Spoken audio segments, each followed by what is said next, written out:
En 30 minutos, MF Economía e Inversiones y Radio 1000 te traen los principales temas económicos del mundo y de Paraguay con Economía a 1000.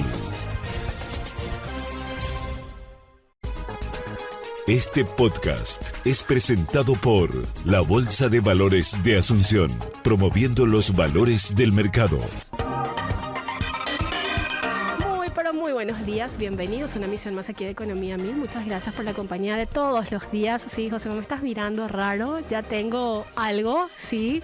Bueno, no, yo pensé que me iba a salvar, pero no, me tocó. En fin, espero que estén teniendo un lindo día después de una lluvia intensa que, bueno, transformó las calles de Asunción y en zonas aledañas. Y de momento ya tenemos que compartir las principales noticias económicas. Como todos los días me acompaña Ada Caballero. ¿Cómo estamos, Ada? ¿Qué tal? Bienvenida. Buen día, Prince. Buen día a la audiencia. ¿Todo bien? ¿Y vos? Bien, acá ya me ves. Espléndida. Y tenemos a nuestro invitado de hoy, a quien enseguida ya saludamos y le pedimos las debidas disculpas porque tenemos que compartir las principales noticias económicas del día. Adelante, compañero. MF Economía e Inversiones presenta las principales noticias económicas de Paraguay y el mundo. Americaeconomía.com da cuenta que el 22 de mayo de 2025 la Cámara de Representantes aprobó por 215 votos contra 214 el proyecto fiscal impulsado por Donald Trump que incluye recortes de impuestos y mayor gasto militar.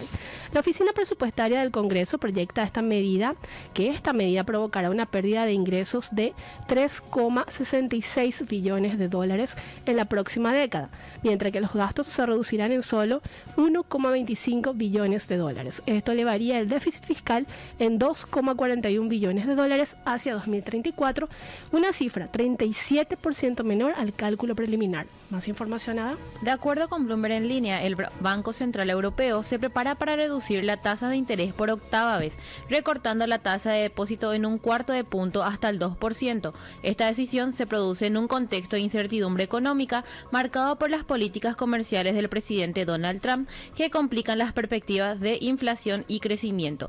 Se anticipa otra reducción en septiembre tras la conclusión de las conversaciones con Estados Unidos y la evaluación de las complicaciones de los aranceles.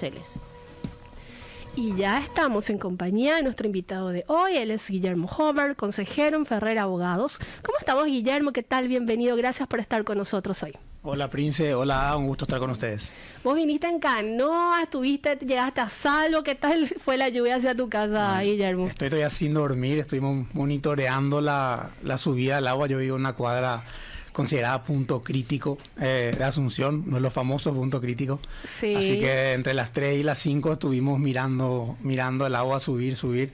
Por suerte no entró a la casa, así que por lo menos eso, por eso estamos contentos, sí. Y esto también va a estar medio ligado a lo que vamos a conversar hoy, Guillermo, por la oportunidad que se presenta para Paraguay en materia también de financiamiento, del tema que vamos a hablar, Guillermo, y es justamente del mercado de créditos de carbono. Y me gustaría arrancar con lo más básico para que la gente, como es habitual en el programa, y lo sabes, Guillermo, conocer primero de qué vamos a hablar, hacer una introducción y bueno, ir aterrizando también el punto. Cuando estamos hablando del mercado de créditos de carbono, ¿a qué nos estamos refiriendo? Bueno, el mercado de créditos de carbono es básicamente un sistema de intercambio, de reducción de emisiones de gases de efecto invernadero a la atmósfera, ¿no?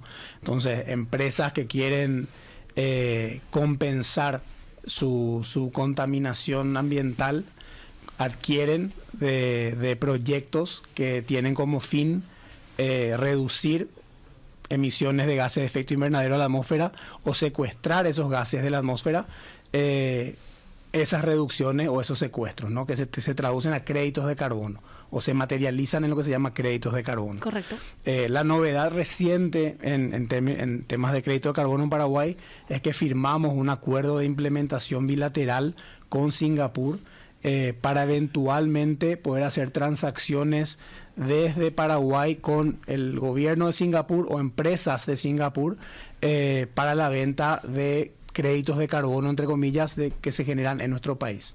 Esto se enmarca también dentro del Acuerdo París al que justamente Paraguay está suscrito y entre otros acuerdos internacionales, de alguna manera también propiciando, bueno, ciertas políticas en materia de cambio climático Así Guillermo. mismo, correcto.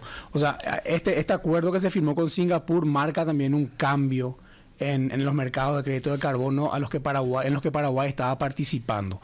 Hasta ahora Paraguay siempre participó en lo que se llama el mercado voluntario de carbono, donde básicamente se hacen transacciones entre privados, tanto acá en Paraguay, donde están empresas que se dedican a desarrollar proyectos de crédito de carbono, desarrollan, por ejemplo, un proyecto de conservación de bosques nativos, generan créditos de carbono bajo un estándar internacional.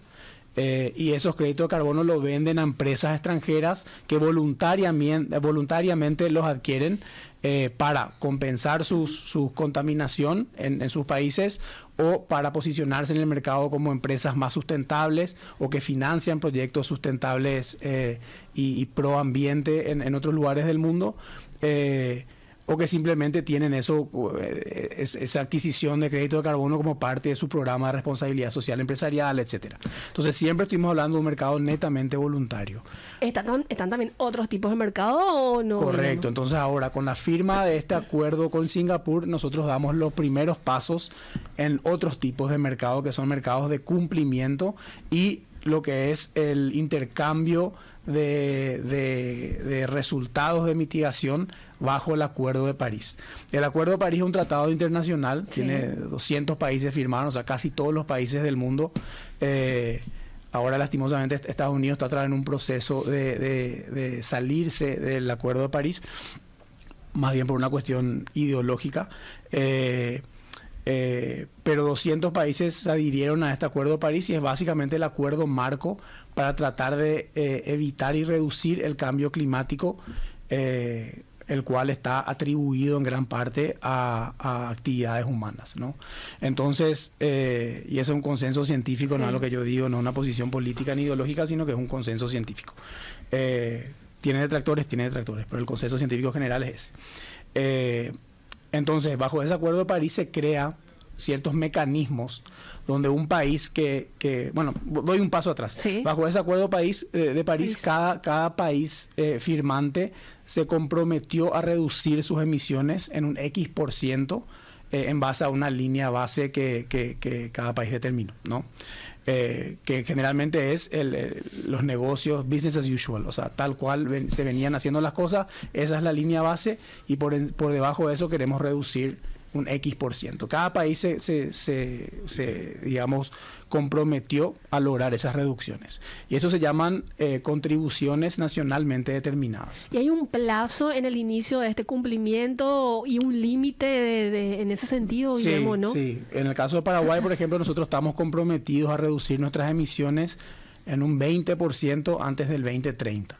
A la vuelta de la esquina, sí. Sí, o sea, y hay un poco más complejo, 10% sí. Incondicionalmente y 10% según ciertas condiciones de financiamiento eterno. Pero en síntesis, 20% antes del 2030. Otros países hicieron lo mismo, algunos más agresivos, algunos menos agresivos, dependiendo de cuánto también contribuyen al cambio climático. Paraguay, según las Naciones Unidas, contribuye en un 0,2%. Que es nada con respecto a otros países industrializados, ¿verdad? Nada. Entonces nosotros somos uno de los países que está en posición de cumplir y exceder nuestras metas de reducción de emisiones. Y si excedemos esas metas, el Acuerdo de París lo que dice es que nosotros podemos transferir parte de ese saldo restante que no utilizamos o que reducimos de más a países que no van a cumplir sus metas o que necesitan ayuda para cumplir sus metas. Generalmente los países más industrializados y más contaminantes, ¿no? Entonces, el Acuerdo de París crea estos mecanismos bajo su artículo 6 y específicamente bajo el 6.2 se crea la posibilidad de acuerdos bilaterales entre países para ayudarse mutuamente en materia de cambio climático, ¿no? Y ahí es donde firmamos nosotros este acuerdo con Singapur. Y termina siendo un paso muy importante porque decías, es como el primer paso ya oficializado con un país y bueno, que requiere justamente este tipo de políticas, Guillermo. ¿Esto le abre a Paraguay otras oportunidades? Sí, absolutamente, ¿verdad? O sea, como digo, este primer paso, todavía no le vamos a vender nada a Singapur en temas de crédito de carbono. Va a llevar su tiempo la implementación de este acuerdo y la creación, digamos, de la infraestructura legal, contable, ambiental que se tiene que dar para poder llegar finalmente a una transferencia de créditos de carbono, ¿verdad? Que bajo este mecanismo se llaman ITMOs, que son resultados de mitigación internacionalmente transferidos, ¿verdad? Guillermo, yo conversaba contigo tiempo atrás y me decías que Paraguay, de hecho, muchos años atrás ya empezó dentro de esto que se llama el mercado de créditos de carbono, y ya lo mencionabas también, que son acuerdos privados. Y hay como un antecedente, solamente que de un tiempo a esta parte como que tomó notoriedad en el sentido de que ya hay una ley justamente que regula, que marca la cancha en este tipo de negocios, porque finalmente es un negocio. Sí, no, claro. Inicialmente se desarrollaron varios proyectos acá en Paraguay entre privados en el mercado voluntario, y realmente como el mercado voluntario vive en un espacio privado, sin intervención o casi sin intervención de los gobiernos, entonces realmente ni siquiera hacía falta una ley. Ahora, la ley yo creo que eventualmente promulgó Paraguay es una ley que ayuda a ordenar un poco la casa, a definir ciertos conceptos, aclarar ciertas cuestiones jurídicas que me parecen importantes para alentar a ese mercado voluntario que ya estaba funcionando, pero para darle un poco más de sustento y estructura y respaldo legal. Ahora, después sale el decreto. Sí, y eso fue este año, si mal no recuerdo. Correcto. Entonces, con el decreto sí ya avanzamos un poco y evolucionamos un poco. Abrimos las puertas también, no solamente al mercado voluntario, sino a este otro mercado, claro, de cumplimiento, y el mercado bajo específicamente los mercados de intercambios de ITMOS bajo el Acuerdo de París, ¿verdad? Que nos abre la puerta a cerrar negocios de manera bilateral, o sea, que el gobierno también pueda cobrar participación en fomentar los negocios de crédito de carbono, porque va a ir y firmar estos tratados bilaterales con países como Singapur, y por otro lado también acceso a un mercado que comanda mejores precios por los créditos de carbono. O sea, yo creo que esto es vamos evolucionando para bien. Nos volvemos más sofisticados en este ambiente, y eventualmente vamos a tener acceso a mercados que pagan mucho mejor a estos proyectos de mitigación que vamos a ir desarrollando acá en Paraguay. La normativa aprobada y vigente ya en Paraguay con respecto a esto del mercado de créditos de carbono, Guillermo, y si lo comparamos con normativas a nivel regional, ¿en qué se diferencia? ¿Es más sofisticada? ¿De alguna manera es un poco más visionaria? Considerando también que ya se tiene experiencia de países en la región que quizás también estén ya bastante avanzados y que nosotros tomamos como modelo, ¿verdad? Claro. Sí, mira, Paraguay tiene una historia legislativa bastante conservadora. Nosotros generalmente tomamos la postura sabia, creo yo, de esperar que otros países legislen, regulen, implementen normas, y después nosotros vemos cuál es el efecto. Generalmente no nos apuramos ni somos pioneros en materia legislativa, cosa que me parece prudente y sabia, ¿verdad? En general. En este caso nosotros sí estamos un poco más a la vanguardia, ¿verdad? No todos los países tienen ya un marco normativo doméstico para crédito de carbono, nosotros sí. No todos los países ya están avanzando hacia la creación de un registro nacional de carbono, nosotros sí, en función a la ley y al decreto. Entonces yo creo que estamos a la vanguardia de esto, y eso yo creo que es un resultado, digamos, de la oportunidad que se nos presenta a nosotros para poder participar activamente de este mercado y obtener financiamiento y obtener flujos de dinero hacia Paraguay para este tipo de proyectos. Y por otro lado, por las condiciones climáticas que nosotros tenemos también una necesidad de acceder a estos mercados, porque eventualmente vamos a necesitar nosotros invertir en infraestructura para adaptarnos a un panorama climático más impredecible y más extremo, ¿verdad? Nunca hay que asociar eventos climáticos específicos con el cambio climático en general. Entonces, la lluvia de anoche no responde necesariamente al cambio climático, ¿verdad? Muchas veces tuvimos este tipo de lluvia. Pero sí nos damos cuenta de nuestras falencias en materia de infraestructura para poder adaptarnos a eventos climáticos extremos, que en teoría, con el cambio climático, van a ser más frecuentes y más extremos, ¿verdad? Entonces, ese financiamiento para infraestructura de adaptación, tanto a lluvia extrema como la de anoche, o a sequías prolongadas como la que vinimos aguantando en el Chaco, sobre todo en los últimos años, eso requiere inversión, y parte de esa inversión va a venir a través de este tipo de proyectos. Hay países en la región que podrían ser de modelos, Guillermo, en el sentido de que ya están también muy metidos o incorporados dentro de la dinámica del mercado internacional de créditos de carbono. Sí, bueno, hay dos grupos, digamos, de países. Sí. Los países compradores de crédito de carbono, y ahí le tenés a Singapur como un ejemplo, Suiza como otro, Japón, Corea del Sur, etcétera, que por sus necesidades y por sus condiciones están obligados a salir a buscar socios en otros países donde se pueden desarrollar estos proyectos de mitigación, ¿verdad?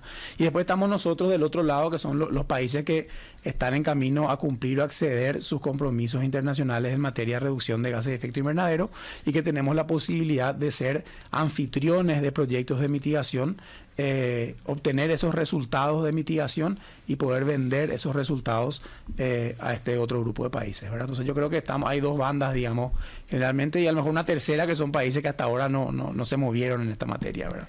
Guillermo, a la vuelta del corte me gustaría explorar contigo cuál es el potencial que tiene Paraguay, si hay algunos números de estimaciones que se realizaron en torno a esto, de la capacidad que tiene Paraguay de comercializar, de estar dentro del mercado, y también esos desafíos que representa para el propio país tener que incursionar en este tipo de negocios. ¿Te parece? Perfecto. A la vuelta seguimos con Guillermo Hover.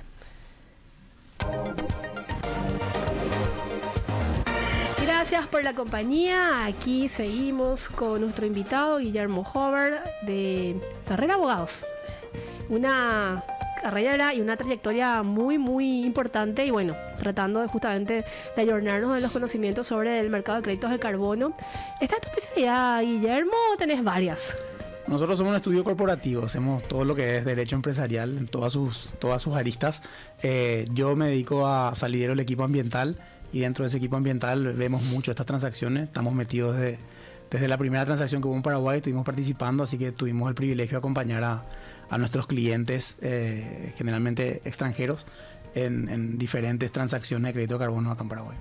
Perdona, quiero seguir con la pregunta nomás sobre el mismo tema. Y es un cambio de paradigma de un tiempo a esta parte del paraguayo en ese sentido, Guillermo, digo, de lo que fue aquella primera operación, lo que viene siendo ahora, y ahora con una normativa vigente. Sí, creo que hubo un avance, una evolución interesante. Creo que el mercado está cada vez más abierto. Hay proyectos de agricultura regenerativa, no solamente de conservación de bosques, también de agricultura regenerativa, ganadería regenerativa, plantaciones de pongamia. O sea, hay un montón de proyectos distintos que a medida que se va consolidando la idea de estos mercados como una opción, empresas paraguayas también están apostando a esto, ¿verdad? Que es interesante ver que se animan también, que ya no es más una cuestión de empresas extranjeras nada más impulsando esto, sino que hay empresas paraguayas también que están apostando de alguna manera a diversificar sus ingresos a través de los créditos de carbono. Guillermo, un paréntesis por favor, te vamos a compartir la cifra del día adelantada. 6,4 a 2,1 en un periodo de 100 años, la tasa de hijos por mujer en Paraguay se redujo, lo que implica que las mujeres dejaron de tener aproximadamente 4,7 hijos en promedio, comentó Ana Rojas Viñales, economista, investigadora y docente. Si te interesa descubrir más detalles, podés escuchar el podcast completo en Spotify, buscar en el perfil de Economía 1000 y mantenerte al tanto de todo. Y brevemente, una noticia internacional se suscita en Argentina. De acuerdo con Clarín.com, las reservas del Banco Central de la República Argentina aumentaron en más de $1.000 millones y se ubican actualmente en 38.817 millones de dólares. Este repunte se explica por el ingreso de divisas producto de una colocación de bonos concretada la semana pasada. En este contexto, el dólar oficial se mantiene estable, cotizando en torno a los 1.130, sin cambios significativos en las últimas ruedas cambiarias, dice Clarín.com. Y como mencionaba, seguimos con Guillermo Hover, consejero en Ferrer Abogados. Ada. Guillermo, ¿cuál es el rol que tienen las certificadoras internacionales? Bueno, las certificadoras internacionales son claves, sobre todo en el mercado voluntario principalmente, porque son las que hacen el proceso de avalar si un proyecto o no cumple con los estándares como para que se emitan créditos de carbono, ¿verdad? Son las que le ponen el sello, la certificación de que el proyecto fue validado, verificado, monitoreado, etcétera, y que cumple con un requisito clave, que es el requisito de la adicionalidad que aplica a todos los créditos de carbono, ¿verdad? A todos los proyectos. Perdón, que fue un punto muy cuestionado también dentro de la normativa. Y si podrías, por favor, aterrizar el término y la figura, por favor. Sí, bueno, la adicionalidad básicamente es una exigencia de que un proyecto de reducción de emisiones de gases de efecto invernadero genere un beneficio ambiental adicional a lo que ya se estaba haciendo previo a la implementación del proyecto, ¿verdad? Entonces, si estamos hablando de business as usual como una línea base, el proyecto tiene que ser adicional a eso, o sea, tiene que ofrecer beneficios ambientales adicionales y sobre esos beneficios se da el incentivo financiero económico de la compra de los créditos de carbono, ¿verdad? Básicamente no te van a pagar por algo que ya estabas haciendo, por algo que ibas a hacer nomás luego o algo que la ley te obligue a hacer. Entonces, para dar un ejemplo básico, si yo tengo mi reserva forestal obligatoria en el Chaco, como muchos sabrán, en el Chaco hay una ley que obliga a tener cierto porcentaje de la superficie de un inmueble dedicada a una reserva forestal obligatoria. Yo no puedo agarrar esa reserva y decir, yo estoy conservando bosques, quiero que me paguen y quiero hacer crédito de carbono. ¿Por qué? Porque estás obligado a mantener esa reserva. O sea, el incentivo ya no hace falta para que esos bosques estén ahí. En cambio, si vos decís, mira, yo ya tengo mi reserva forestal, pero ahora quiero transformar X número de hectáreas que son pasturas degradadas, quiero hacer reforestación ahí, pero solo me cierran los números con el incentivo de la venta de los créditos de carbono, entonces ahí sí vos podés argumentar que es adicional, que vas a hacer eso solamente por los créditos de carbono y sin ese incentivo no lo harías. Te conviene más mantener eso como pastura o plantar soja o lo que sea. Entonces tenés que demostrar de que esos incentivos van a redituar en un impacto adicional a lo que ya se venía haciendo o a lo que estás obligado a hacer por ley. ¿Y quién determina que realmente se cumple esa figura de adicionalidad? Bueno, ahí entran las certificadoras internacionales, ¿verdad? Que apuestan, digamos, toda su reputación, por supuesto, en que donde ponen su sello, hay certeza de que eso se está cumpliendo, ¿verdad? Hubo muchas críticas en el mercado voluntario, sobre todo, de que ciertos proyectos que tenían el aval de las certificadoras no cumplían todo lo que prometían o no eran tan efectivos como se decía, y eso creó un revuelo hace un par de años en todo lo que es el mercado voluntario. Hubo cambios de liderazgo en muchas de estas empresas, hubo cambios de metodologías, mucha mayor revisión de los proyectos, más proyectos rechazados, etcétera, y eso creo que ayudó mucho también o está ayudando a depurar un poco el mercado y hacer que los proyectos de crédito de carbono que cuenten con un sello de renombre realmente cumplan con lo que prometen, ¿verdad? ¿Y estas certificadoras son contratadas por los propios empresarios, las personas que quieren de alguna manera tener esa certificación, o cómo es el proceso? Ya? Sí, claro. O sea, la desarrolladora del proyecto, que es la empresa o el grupo de personas que están encargadas de llevar el proyecto desde lo técnico a través de todo el proceso de certificación, van a elegir qué certificadora trabaja en ese país. No son muchas, ¿verdad? Las de renombre no son pocas. Y las que generalmente, por supuesto, si vos tenés tu proyecto certificado por una certificadora que nadie conoce, te va a costar vender ese crédito de carbono. Okay. Pero si vos tenés el sello de Verra, de Gold Standard, que son las certificadoras más conocidas a nivel internacional, hay un mercado para eso, ¿verdad? Porque ya está validado, digamos, que esos proyectos son sólidos en general, ¿verdad? Entonces, esa va a ser una decisión que va a tomar la desarrolladora, no solamente qué certificadora usar, sino qué metodología aplica al tipo de proyecto que está desarrollando. Hay varias metodologías que son, digamos, fórmulas matemáticas para calcular cuánto carbono hay, cuánto se emite, cuánto se reduce, cuánto se secuestra, etcétera.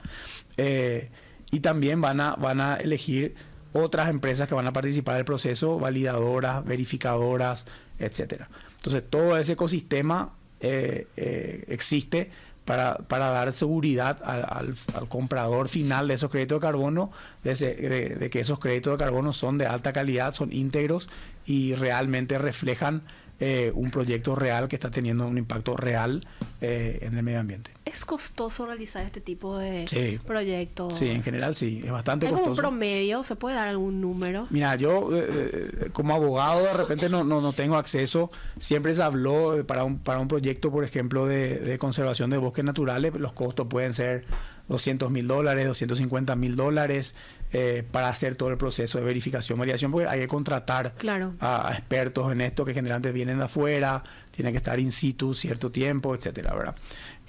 Por eso los proyectos requieren escala. Y los interesados en participar en estos mercados que no tienen esa escala por cuenta propia, lo que pueden hacer es se agrupan. Y hay proyectos en Paraguay que son proyectos agrupados, donde varios terratenientes aportando cada uno, qué sé yo, 1.000 hectáreas, 4.000 hectáreas, 500 hectáreas del proyecto, participan de esa forma de un proyecto mucho más grande que sí reúne la escala suficiente para que el proyecto sea económicamente viable, ¿verdad? ¿Cuánto tiempo lleva hacer un desarrollo de este tipo de proyectos, Guillermo? Estimativo. Y desde el momento en que arrancas el proceso con la desarrolladora hasta que estás cobrando tus primeros créditos pueden pasar 2 o 3 años. Bueno, o sea, es un proceso largo. Bueno, un proceso largo que también, digamos, forma parte del proceso de validación, verificación, certificación, ¿verdad? Por eso es tan largo, porque hay que observar, hay que monitorear y hay que ver. ¿Cómo se fija el precio en el mercado de créditos de carbono? ¿Hay como una tabla global, una cotización internacional? ¿Cómo se hace eso? No, varía muchísimo. En el mercado voluntario es todo entre privados. Entonces, si bien hay ciertos índices o bolsas, por llamarla así, de crédito de carbono donde vos podés ver un precio publicado, eso generalmente no reflejan, digamos, los proyectos que están saliendo de Paraguay, ¿verdad? Los proyectos que se hicieron en Paraguay, que vendieron en el mercado voluntario, son transacciones entre privados, entonces no hay mucha información pública con respecto al precio, y también el precio fluctúa muchísimo o varía muchísimo según el tipo de proyecto y la calidad del proyecto, ¿verdad? Calidad en el sentido de qué tan comprobables son los beneficios ambientales que el proyecto dice generar, ¿verdad? ¿Cuál es la denominación o el cálculo para justamente determinar el precio? ¿Hay una relación de, no sé, por cada emisión realizada tantos dólares? ¿Cómo es esa relación? No, los precios van generalmente por una unidad verificada, así le llaman en el mundo del crédito de carbono, en el mercado privado, unidades verificadas de crédito de carbono, y generalmente una unidad es 1 tonelada métrica de carbono reducido o secuestrado o su equivalente en otros gases, ¿verdad? Pero ese generalmente es la unidad de medida, entonces el precio va a ser dólares por tonelada o dólares por metro cúbico, ¿verdad? Yo sé que Ada quiere preguntarte esto, pero yo más adelante. Perdón, Ada.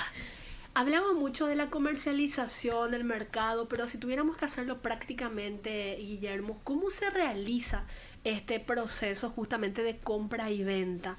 Hay como una suerte de, en el espectro, una contabilización. ¿Cómo se hace? Si tuviéramos que ejemplificar entre vos, comprador, suponte, Singapur, y Ada, que es Paraguay o un desarrollador, ¿cómo se haría esa operación? Bueno, hay que aclarar primero en qué mercado estamos. Si es el mercado Perfecto. voluntario entre privados, básicamente va a haber un contrato de compra-venta de crédito de carbono que va a firmar el comprador con el titular, que puede ser el dueño de la tierra o la desarrolladora, dependiendo cómo se estructuró el proyecto, y va a haber un pago y va a haber una transferencia dentro del registro de la certificadora. Ponele Berra. Sí. Dentro del registro de Berra va a haber una transferencia como una cuenta bancaria cualquiera de crédito de carbono del titular original al comprador, a la cuenta del comprador. O sea, los dos van a tener que tener cuentas en Berra, como en un banco, Sí. y uno le va a transferir los créditos al otro y queda ya registrado que el comprador es el nuevo titular, y todo eso en virtud de un contrato privado. Perfecto. Cuando estamos hablando de las transacciones de ITMOS bajo el Acuerdo de París, entonces ahí sí va a haber un marco mucho más robusto de cálculo, de contabilidad, de registro, etcétera, porque ahí ya estamos hablando de país a país, ¿no? Entonces, en el caso, por ejemplo, del acuerdo con Singapur, parte de ese acuerdo y parte del compromiso de tanto de Singapur como de Paraguay va a ser desarrollar la infraestructura doméstica de registro de créditos, de contabilidad de emisiones.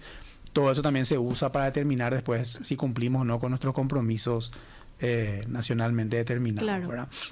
Entonces, una vez que tengamos toda esa infraestructura de registro y contabilidad, ahí una vez que se hace una transferencia, que como te dije, yo creo que va a tardar todavía Sí. un par de años por lo menos, el día que se haga esa primera transferencia, Paraguay va a registrar eso en sus registros, Singapur va a hacer lo propio en el suyo y se van a transferir esos créditos, ¿verdad? Entonces, al momento que Singapur dice, yo reduzco de mis emisiones 5 toneladas que compré de Paraguay, Paraguay va a tener que sumar a su registro esas 5 unidades o 5 toneladas que Singapur tenía. O sea, hay una transferencia y nosotros agarramos lo que ellos tienen y ellos liberan un espacio que antes no tenían, ¿verdad? Entonces, así va a funcionar eventualmente, pero todavía no tenemos ese registro montado. La ley y el decreto sí ya crean, digamos, el camino para hacer eso, pero estamos en proceso de desarrollar ese registro y acordar eventualmente con Singapur cómo vamos a hacer la contabilidad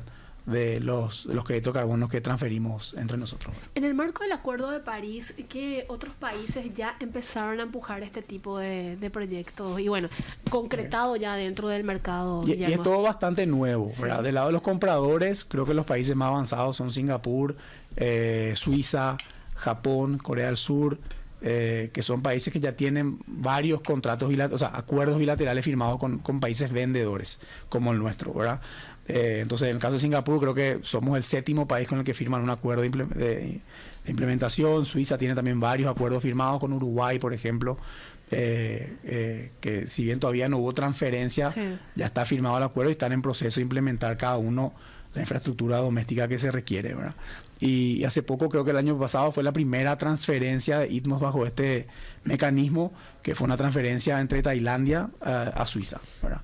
Entonces vamos viendo a poco que se va despertando este mecanismo que es de reciente implementación y regulación, ¿verdad? Entonces es todo muy nuevo y va a tardar todavía un par de años por lo menos para que Paraguay empiece a transferir créditos de carbono bajo este mecanismo del Acuerdo de París.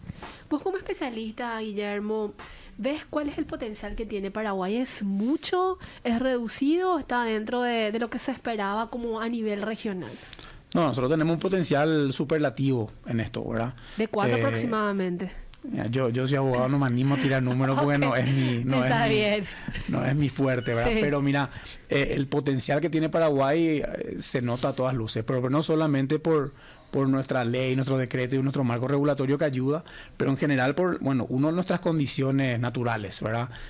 Somos un país con muchos bosques, somos un país con un montón de potencial para transformar praderas en reforestación, somos un país que tiene unas condiciones de suelo y climáticas espectaculares para el desarrollo del sector forestal y mucho de estos créditos de carbono está atado a ese desarrollo del sector forestal, ¿verdad? En Paraguay. Entonces yo creo que, y también tenemos condiciones macroeconómicas y políticas buenas que alientan a estas grandes inversiones que yo creo que vamos a ir viendo cada vez más, ¿verdad? Los créditos de carbono sirven como un complemento a muchas de estas inversiones. Entonces, si estamos tratando de desarrollar nuestro sector forestal, que es algo que los últimos gobiernos nuestros han estado impulsando con mucho ahínco, porque tenemos muy buenas condiciones para eso. Entonces yo creo que los créditos de carbono ahí aportan un segundo flujo de ingresos para ese tipo de proyectos que lo vuelven económicamente incluso más atractivos, ¿verdad? Entonces por eso estamos viendo mucha inversión en forestación, en un montón de, no solo reforestación de bosques nativos, sino implantación de plantaciones forestales, ¿verdad? Eucalipto, tanto en Concepción, en el norte del país, como en el sur también, ¿verdad? Y yo creo que vamos a ver cada vez más de estos grandes fondos de inversiones forestales del mundo aterrizar en Paraguay, porque tenemos esas condiciones climáticas y porque abrimos las puertas a este segundo flujo de ingresos que son los créditos de carbono. Y que de hecho muchos productores aquí a nivel nacional, ya también lo decías, Guillermo, lo están usando como una suerte de negocio complementario, y quién diría ya también después como un negocio principal dentro de las actividades que hacen, desde la ganadería, anexo, vamos a decirle, esto de la venta de créditos de carbono y también la agricultura como tal. Claro, lo que pasa es que el mercado se va volviendo cada vez más exigente, ¿verdad? Sí. Y el mercado que paga bien exige mucho. Entonces, ahí tenemos el caso de Europa, que la Unión Europea que promulgó esta directriz con respecto a la trazabilidad de ciertas materias primas que nos afecta a nosotros, sobre todo en la carne, la soja y la madera, ¿verdad? Sí. Exige un due diligence ambiental, no deforestación, etcétera. Entonces, nosotros podemos ignorar olímpicamente esa directriz y no venderle más a Europa. Eso también es tenemos la libertad de hacer eso, pero si le queremos vender a Europa y si esa es la exigencia de ellos para acceder a su mercado, entonces nos toca adaptarnos, ¿verdad? Sí. Claro. Pero yo creo que no va a ser solo Europa, o sea, esto se está viendo en todos los mercados que mejor pagan por los productos que nosotros vendemos, se van haciendo más exigentes en materia de cuidado y protección del medio ambiente, ¿verdad? Entonces nos conviene a nosotros ir adaptándonos, ir generando estos productos de mayor calidad, productos que comandan mejores precios, productos premium, entre comillas, y parte de eso es poder ponerle un sello de ganadería sustentable o ganadería carne sustentable, ganadería regenerativa, madera certificada, o sea, todo ese tipo de sellos que le vamos agregando a nuestros productos es valor agregado y nos permite a nosotros acceder a mercados más exigentes y que pagan mejor. ¿Cuánto se cuantifica? Me dijiste que no te gustan los números, pero yo sé que vos tenés ese dato, Guillermo. ¿En cuánto está, de alguna manera, magnificada la extensión de forestación en Paraguay, Guillermo? Bueno, Paraguay tiene, mira, o sea, nosotros estamos con un déficit en materia forestal, incluso para abastecer nuestro mercado interno, ¿verdad? Entonces, el potencial de crecimiento en el sector forestal en Paraguay es enorme, incluso sin considerar la posibilidad de exportación, ¿verdad? Que obviamente forma parte de todo proyecto forestal, ¿verdad? Sí. Entonces, yo creo que a nivel forestal tenemos todavía para crecer cientos de miles de hectáreas. El Infona yo sé que tiene unos registros y unos números espectaculares con respecto al potencial de crecimiento del sector forestal en Paraguay. No me animo a lanzar el número porque realmente no me acuerdo, pero sé que esa plataforma, ese portal forestal del Infona, que está buenísimo y que inclusive nuestros clientes súper sofisticados en materia forestal, con experiencia en Estados Unidos, Nueva Zelanda, Australia, Chile, lo que sea, se asombran porque la calidad técnica de ese portal es buenísima y hay que decirlo. Entonces ahí está todo, digamos, el potencial forestal en Paraguay está descrito ahí con hasta la última coma, ¿verdad? Entonces, al que esté interesado en eso, le invito también a visitar la página del Infona porque hay muchísima información que ellos hicieron disponible a todos, ¿verdad? Y muchos inversores o potenciales inversores en este sector se fijan en esos datos y están asombrados que tenemos tan bien mapeado nuestros bosques y nuestro potencial forestal. Que suma, ¿verdad? En el momento de tomar una decisión de elegir a Paraguay como contraparte en el sentido de hacer negocios con el país. Digo, que se tenga disponibilidad de información, de datos, de estadísticas, claro. Y también que haya una normativa, que eso que decíamos inicialmente, marque la cancha de un mercado muy incipiente todavía, en el sentido de, si bien ya empezó hace rato Paraguay, hoy por hoy es cuando que está como dentro de los estándares internacionales. Sí, no, yo creo que estamos bien y mejorando en eso, ¿verdad? Y eso lo dice también el hecho que tengamos grado de inversión. ¿Cierto? Ya en una de las calificadoras más importantes, ¿verdad? De las 3 que hay. Eso ya abre las puertas ya y le invita al inversor un poco más sofisticado a venir a mirar nuestro país, y parte de eso son estos fondos. Hay muchos fondos dedicados exclusivamente a activos forestales grandes a nivel mundial, que antes no podían mirar Paraguay porque uno de los requisitos de inversión era que tenga grado de inversión por lo menos en una calificadora, ¿verdad? Entonces ahora, a medida que tenemos uno, se abren ciertas puertas. Cuando logremos una segunda calificación de grado de inversión, se van a abrir aún más puertas. Entonces se están haciendo bien las cosas, y el inversor, cuando viene y explora Paraguay, sí, realmente se da cuenta de que acá hay un ambiente pro negocios, en búsqueda de crecimiento, con ganas de crecer, condiciones climáticas, mano de obra, y también, sinceramente, un ambiente gubernamental abierto a recibirles, abierto a ayudar, abierto a apoyar, inclusive con estos datos, por ejemplo, que el Infona pone a disposición de estos inversores, ¿verdad? O sea, que a mí me parece fantástico. Nosotros, como abogados de empresas internacionales, nos facilita muchísimo la tarea de darle confort al inversor extranjero que no conoce Paraguay, de que es un destino de inversiones seguro, y donde no se va a venir a estrellar, ¿verdad? ¿De qué países generalmente consultan, Guillermo, digo, en el momento de querer y sondean a Paraguay como posible destino? Para inversiones forestales hay de todo, ¿verdad? Fondos americanos. Generalmente fondos americanos. No, americanos, brasileros, europeos, australianos, Singapur y Asia, el resto de los países del sureste asiático. O sea, hay de todo el mundo. Realmente estamos en los ojos de todos, no solamente un área del globo, ¿verdad? ¿Y hay algún tipo de temor, de reticencia, de dudas que se generan también en el inversionista en el momento de sondear, digo, a Paraguay? Digo, esto es lo positivo, pero también me genera cierta... Y hay dos temas que siempre son obstáculos y que son temas que tenemos que trabajar, y creo que son los temas que todos los paraguayos conocemos, ¿verdad? Corrupción y falta de seguridad jurídica. Entonces esos son los dos puntos que siempre se observan y realmente que tenemos que nosotros como país ir trabajando, ¿verdad? Fortalecer nuestras instituciones, despolitizar muchas de las instituciones que realmente no deberían tener injerencia política y sobre todo como abogado del Poder Judicial, ¿verdad? Porque estos acuerdos privados, viendo el mercado, vamos a decirle del privado, ¿se resuelve en el caso de conflicto, se resuelve en el propio país o dónde? Porque, por ejemplo, el tema de los bonos internacionales, la sede de resolución de algún tipo de conflicto es Estados Unidos. Corrígeme nomás vos, Guillermo. ¿Cómo se hace en este caso de conflictos judiciales? ¿En el país donde se firma o con el país en el que se firma? No, en el caso, por ejemplo, de los contratos de compra-venta de crédito de carbono, generalmente se pacta un arbitraje internacional. También se puede fijar, digamos, la competencia de los tribunales paraguayos, pero al tener un inversor sofisticado extranjero, generalmente lo que piden y lo que se negocia es que cualquier conflicto se pueda dirimir ante un tribunal arbitral internacional, ¿verdad? Pero eso es común en todo tipo de contratos, no es algo que es específico al tema de los créditos de carbono, pero ahí hay libertad, digamos, para pactar, que las partes pacten dónde quieren dirimir sus conflictos, ¿verdad? Y de esa manera como que uno se aísla o se abstrae de los escenarios particulares, tanto de Paraguay como con el que se hizo el contrato, ¿verdad? Claro, o sea, esa es una forma, digamos, de mitigar un riesgo de inseguridad jurídica, llevando, digamos, la solución de controversia a un tribunal arbitral o a otro lado, ¿verdad? ¿Ada? ¿Hay alguna restricción en la normativa de Paraguay? Sobre el último que se dio a conocer, ¿verdad? Y bueno, con la reglamentación también, ¿se contempla algún tipo de limitación, Guillermo?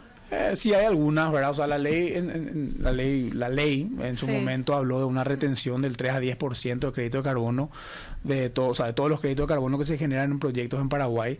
El decreto después aclaró que esa obligación de retención aplica solamente a los ITMOs, o sea, a estos créditos de carbono que vamos a vender bajo el Acuerdo de París eventualmente, y no a los que se venden en el mercado voluntario, ¿verdad? Esa, por un lado, la retención. También tenemos una contrapartida nacional, que la ley exige que la mitad de la mano de obra en un proyecto desarrollado en Paraguay sea mano de obra local, ¿verdad? Eso creo que tratando, digamos, de incentivar la transferencia de conocimiento y del know-how hacia los profesionales paraguayos, y no tener que depender, digamos, solamente de desarrolladoras internacionales, verificadoras internacionales, etcétera.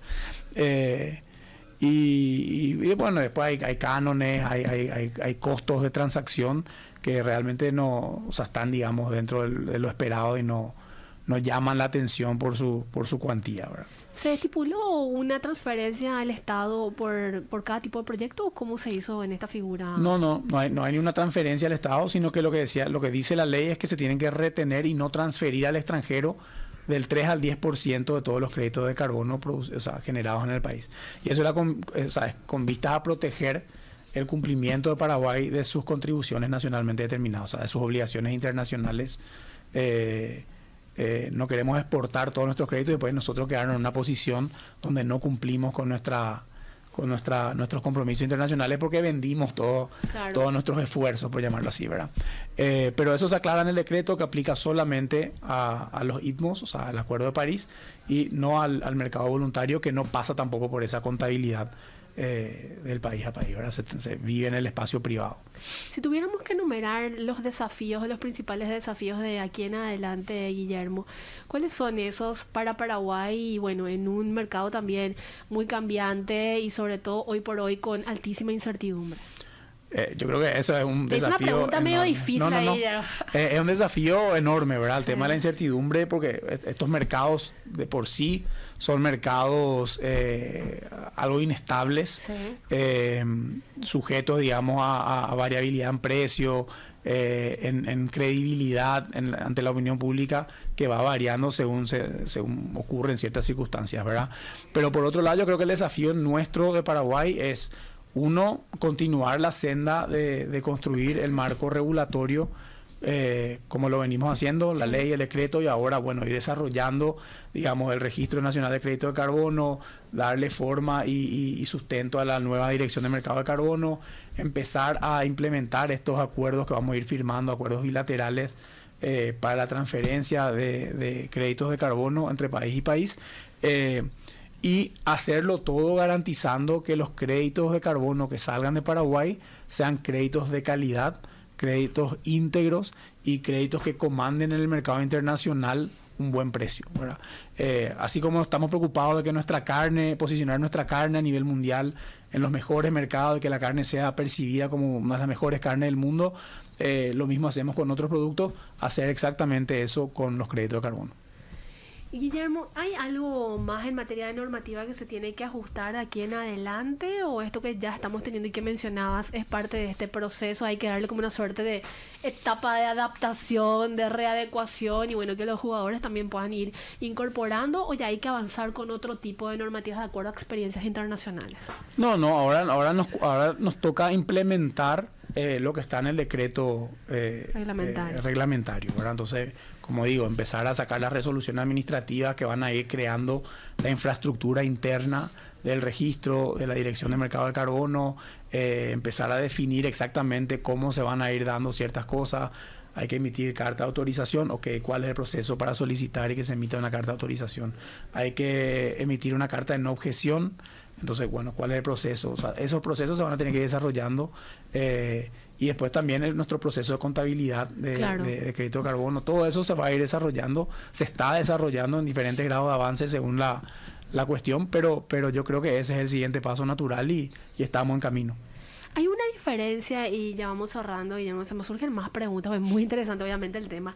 Hay una diferencia, y creo que, si mal no recuerdo, una suerte de cuestionamiento también por parte de determinados sectores económicos, sobre todo el productivo, de la suerte de inequidad que se trazaba en la normativa de, por ejemplo, productores que estaban en el Chaco y que estaban protegidos de alguna manera con una normativa versus los que no, etcétera. ¿Hubo ese desequilibrio a nivel jurídico o se destrabó o no existe eso? No, o sea, hubo un debate súper interesante en torno a la ley, ¿verdad? La ley despertó también un montón de conversaciones sobre temas que a lo mejor no iban directamente al alcance de la ley, pero por ejemplo la modificación de la ley 3001 de servicios ambientales, el tema de estos certificados de servicios ambientales que muchos productores tienen pero no pueden vender, o sea, es un mercado que no está funcionando como debería. Se habló también, o sea, se puso también sobre la mesa el tema de deforestación cero en la región oriental. Sí. O sea, son todos temas que surgieron, digamos, a raíz de esta conversación sobre la ley de crédito de carbono.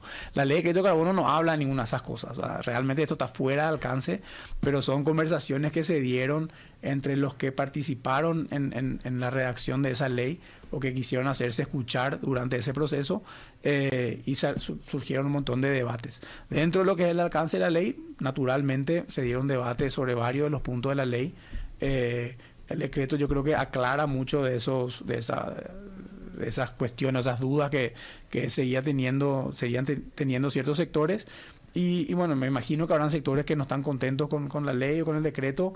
Yo creo que eso es natural y es parte, digamos, del proceso político en una democracia, ¿verdad? ¿Qué es lo primero que tiene que hacer una persona que está interesada en incursionar en este negocio del mercado de créditos de carbono, Guillermo? Bueno, lo primerísimo de lo primerísimo. Contratar a un abogado. Sí, está bien, acá está Guillermo, claro, no. No, mira, o sea, dependiendo del caso, el primer paso normal, digamos, va a ser encontrar un especialista. Claro, si soy un productor y quiero, no sé, empezar a probar agricultura regenerativa y financiar eso dentro de un proyecto de crédito de carbono, buscar un desarrollador, una desarrolladora que esté administrando uno de ese tipo de proyectos, que esté llevando adelante ese tipo de proyectos, y empezar las conversaciones técnicas a ver qué tan viable sería que yo me sume a ese proyecto. Claro. ¿Verdad? Si sos un gran productor o tenés unas extensiones que ya generan suficiente escala para hacer un proyecto independiente, básicamente sería el mismo paso, hablar con una desarrolladora, porque vas a necesitar un socio comercial que te ayude con la parte técnica y la parte del proceso de certificación, y empezar a entablar esas conversaciones, ¿verdad? Por supuesto, nosotros como abogados muchas veces también cumplimos el rol de articuladores, Es cierto. de conectar gente con gente, entonces siempre estamos a disposición también para cumplir ese rol, ¿verdad? Con mucho gusto. Guillermo, como siempre, un gusto tenerte en el programa. Que tengas un excelente día. Gracias, Prince, gracias Ada por tenerme. Un abrazo. ¿Estuvimos con quién, Ada? Guillermo Hover, consejero en Ferrer Abogados. Muy interesante como siempre la charla y bueno, aprendiendo muchísimo de Guillermo y recordarles que este capítulo y otros pueden encontrarlo a través de Spotify, en nuestro canal de Spotify. así mismo y también en nuestro canal de YouTube Sí. Buscando Economía a Mil. Mañana tenemos otro tema. Está previsto que venga Sebastián Hacha después de mucho, Josema, sí, después de mucho, así que lo vamos a esperar también. No sé qué significa eso, Josema, pero lo voy a traducir por si acaso. Y bueno, nos vamos despidiendo, que tengan un excelente día. Este podcast es presentado por la Bolsa de Valores de Asunción, promoviendo los valores del mercado.